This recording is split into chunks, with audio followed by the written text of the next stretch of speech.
Guèye Abdoulahi Ngari Ndiaye Dame Mboup moom day saaga rek Bour Sine Diouf Babacar Ndiaye ak Malang Fati Cheikh Mbaye Moussa Diallo Assane Dieye bëri nañu ñi ngi ci YouTube bi di ñu bàyyi xel bu baax a baax Mame Birame li ma bëggoon ñu taxaw ci tuuti mooy tey président Macky Sall ma Pape Makhtar am na ku ci nekk États-Unis nag nee naa ko bis buñ la ayay tur bëri na nee naa ko bis buñ la dàqee sa liggéey Pape Makhtar la ko teg parce que machine am lay taal jàpp keppaar gi jàkkaarloog moom bëri na ci borom lu Pape Makhtar wax mu commenté ko su paree yónnee ma vidéo yi ma ne ko bis buñ la dàqee rek jàppal ne Pape Makhtar ñi ngi jégal bu baax a baax ñi ngi jégal bu baax a baax alors Mame Birame li ma bëggoon ñu taxaw ci tuuti mooy tey président Macky Sall lan moo war a doon en tout cas ban message la war a jël ci manifestation bu démb bi parce que aussi mënu ko jàppee ci benn mbir boo xamante ni du changer quand même wala mbir boo xamante ni war na mën a changer li nga xamante ni mooy façon de voir les choses waaw normalement dafa waroon a changer doxalin parce que bu jàppee ne marché appel la woon bu mu war a dégg bii tamit appel la bu mu war a dégg mais man awma ci yaakaar li tax mooy dama gis ñu ko jege ñu am ay réaction yoo xamante ne nii dama jàpp ne dañuy gën a lëndëmal président kenn ki di Serigne Mbacké Ndiaye mu ne place de l'Obélisque 5000 personnes xajuñu fa sëñ Mbacké Ndiaye waaw moom mu doon jiiñ Idriss Seck de terrorisme très bien mu ne 5000 personnes xajuñu place de la nation donc nañu jàpp ne comme feesuloon ña fa newoon matuñu 5000 xam nga loolu yow boo demee ñi ko sëñ Mbacké Ndiaye wax loolu Ndiaye Illimix Ndiaye Illimix moom ba mu waxee yëfu Illimix ba tey wax dëgg yàlla war nañ ko jàppee muumin rek lu mu wax ñu jégal ko mais warul jaaxal kenn daal parce que fii lañ dem élection deuxième tour 2012 yi guddi gi mu nar fee gañaloo Ablaye Wade ba guddi gi Ablaye Wade moo arrêté loolu si réew mi doon tàgg di ko arrêté génération ne affaire yi Wade moo gagné premier tour donc xam nga bu nekkee président ñooñu lay déglu te man je suis sûr que ne ñooñu lay déglu day jàpp ne li xew nii du dara gannaaw suba waa COJER dinañu organiser manifestation ñoom tamit mobiliser autant de personnes bu nekkee Fuuta la ñuy jógee Casamance Tamba y a pas de souci l'essentiel rek mooy na fees te xam nga président bu nekkee ci logique boobu jàpp ne ñi génn nii une minorité de Sénégalais la seen discours amul importance du bettaate parce que boo seetloo maître Abdoulaye Wade ba ñu jógee ci le 23 juin pratiquement même discours bi la waxoon mu ne brise la buy jàll rek très bien mu ne brise la rek buy jàll donc moom it mun na considérer ne loolu moo am ba pare continuer di dox di continuer di doxalee nu mu daan doxalee ba ñu yegg si fii te lu loolu bu boobaa man sànq rek discuter naa ak kenn koo xamante nii mun naa ko dudd sax Gaston Mbengue la ñuy waxtaan mu ne mu commencé naa ni yii yaa ma ne ko yéen seen wax ji ngeen di wax ci taal réew mi ngeen dëkk parce que da ngay na nar a dem ne président ñii mënuñoo mobiliser amuñu ay nit ñun ñoo mën a mobiliser dëkk bi continuer nekk jëm ci fitna boo xamante ni amul kenn koo xamante ni mun na ko mun na ko arrêté mu ne ma man sax de wax nga dëgg parce que élection yoo xamante ni Yewwi Askan Wi bokku ci Benno Bokk Yaakaar seen xaaju li si bokku ci pour man loolu du élection ma ne ko nag ni nga ko waxee noonu je pense que noonu la ko war a responsable lu nu mu turati Benno Bokk Yaakaar yëpp war a waxee parce que élection munoo ne da ngay fal les représentants du peuple parce que loolu mooy député ñu ne principale force de l'opposition du ci bokk loolu mënul nekk élection yoo xamante ni dina crédible bu nekkee nag nguur gi xam na ko je pense que ne jarul sax loolu président de la république di ci dugg le conseil constitutionnel jël ay responsabilités bu nekkee ñoom dañoo bëgg ñu jaare fi leen di wooye ay sage wala ñu jox sage très bien ñoom ñu jël seeni responsabilité ne kat ne en tant que conseil constitutionnel gis nañ ne élection pour yoo xamante ni pour fal ay représentants du peuple la mënuñu dem ci ñi nga xamante ni ñooy les principales forces de l'opposition et du pouvoir sax parce que Benno Bokk Yaakaar tey li ñu génnee ne moom mooy dem ci élection yi mais loolu teguñu ko fenn donc ñun jël seeni responsabilité ne élection yi dañ koy repousser wala dañuy xool neneen nu ñu ko def mais tey jii nii bu ñu kon ne président di déglu ces va-t-en-guerre là te sax man dama jàpp ne président moom moo gën a nekk ñooñu sax ay va-t-en-guerre non c'est vrai xam nga gars yi des fois dañ naan non xam nga Moustapha Macky Sall moo tax quelque part ñu mu tuddati ñi nga xamante ni ñu ngi koy opposé wu dama jàpp ne duñ ko def ci neen parce que Macky Sall soo ko fi jëlee dindil nga ñu benn élève France di yóbbaaleel nga ñu ñi nga xamante ni ñu ngi fi woon depuis Senghor ba léegi di politique parce que yóbbaale Macky mooy du fi kii lii yóbbaale Macky du fi bàyyi Moustapha Niasse du fi bàyyi Aminata Mbengue Ndiaye du fi bàyyi Idrissa Seck donc benn clique la boo xamante ne nii boo yóbboo Macky Sall yóbbaale leen ñoom ñëpp beneen chapitre mooy tijjeeku mi ngi mel ni sax moom Macky Sall dafa war a def entretien tey jii 20h10 ak waa RFI ak France 24 di confirmer que ni président français lay gën a ñuul ko président sénégalais. très bien léegi xam nga bu nekkee toll nañ ci contexte boobu ma lay wax sànq ne ci entourage am gars yi da ngay des fois da ngay dégg commentaire yi ñu naan ay buur ay dag yaa ay expliqué mais gis nga le président Macky Sall ñii jàpp ne ñoom ñëpp c'est des va-t-en-guerre Macky Sall na leen gën a doon un va-t-en-guerre parce que yow déjà boo jëlee ku mel ni Mahmoud Saleh nga teg ko mu nekk sa stratège di nu mu tuddati bu élection wala leneen amee moom mu nekk ki nga xamante ni moo la wala xalaatal stratégie ngay teg mais jàppal ne yow yaa choisir délibérément mais di affronter Sénégalais yi te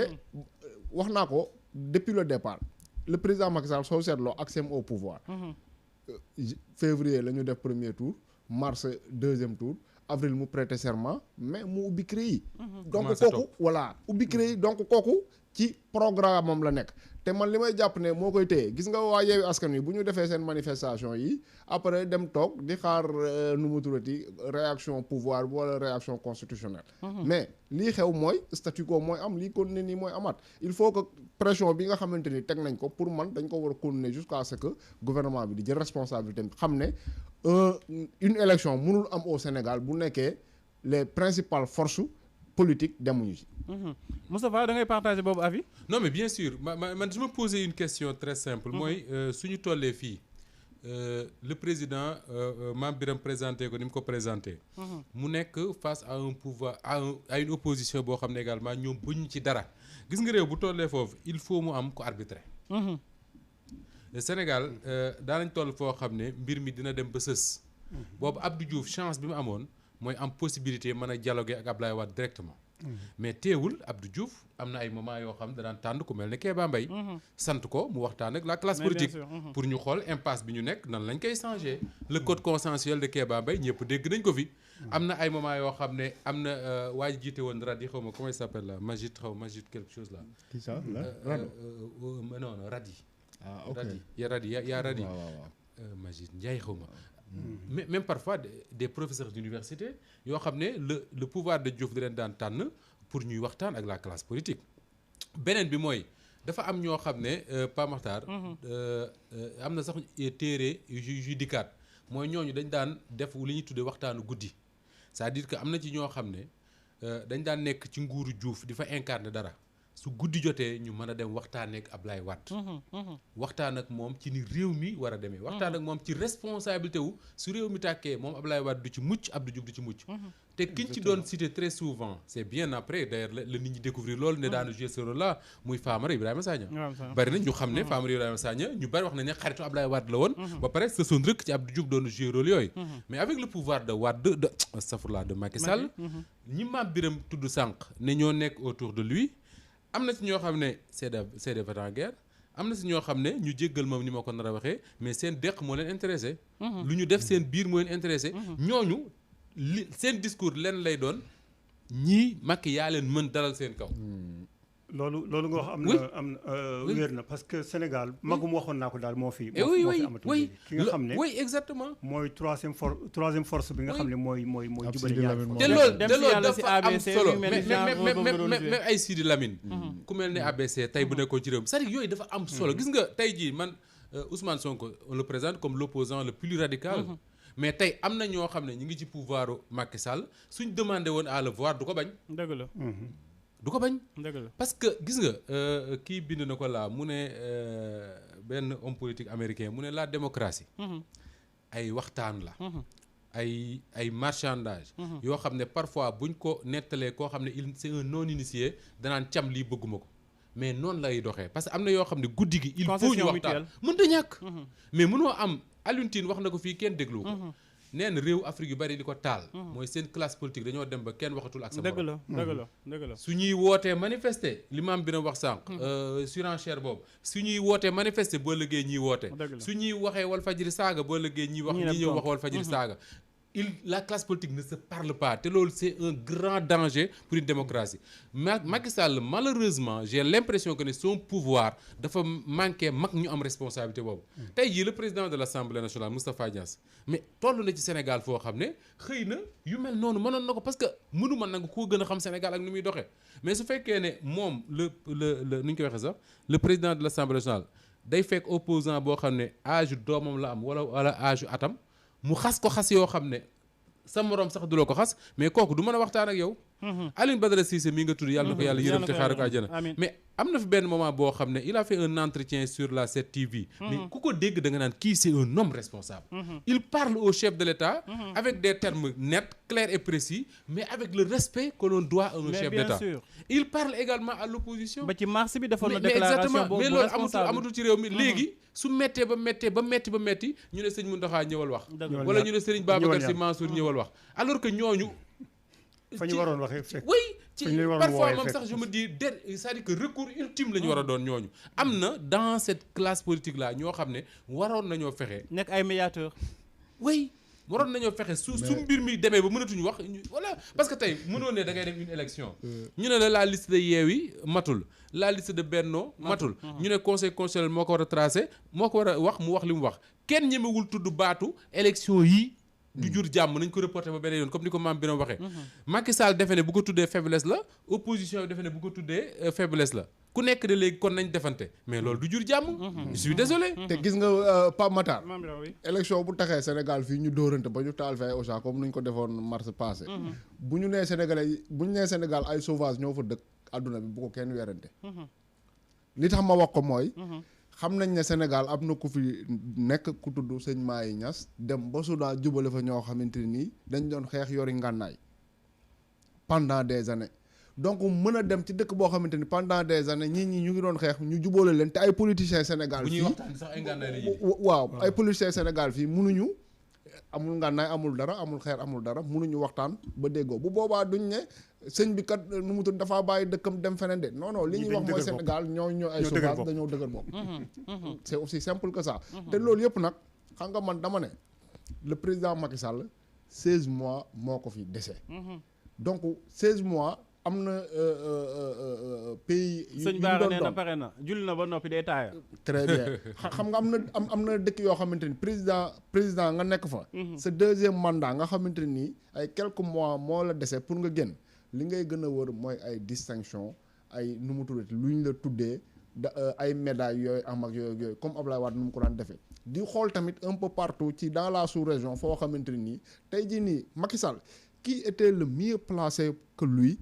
mu dem Mali directement négocier ak